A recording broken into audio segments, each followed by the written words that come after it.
চট্টগ্রামে উন্নয়ন প্রকল্পে ব্যাপক দুর্নীতি হয়েছে বলে মন্তব্য করেছেন গৃহায়ন ও গণপূর্ত উপদেষ্টা আদিলুর রহমান খান।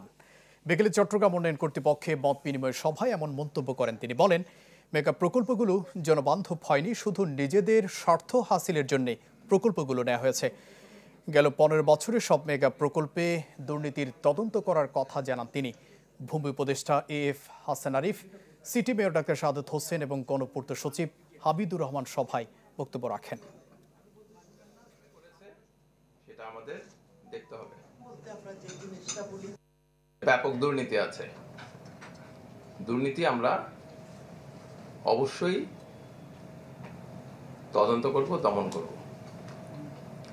সিডিএ যে কাজগুলি অন্যায়ভাবে করেছে সেটা আমাদের দেখতে হবে। এখন নতুন যারা দায়িত্ব নিয়েছেন তারা এই ব্যাপারে দায়িত্ব নিয়ে আগের যে অপকর্মগুলি সেগুলি নিরসনের চেষ্টা করবেন।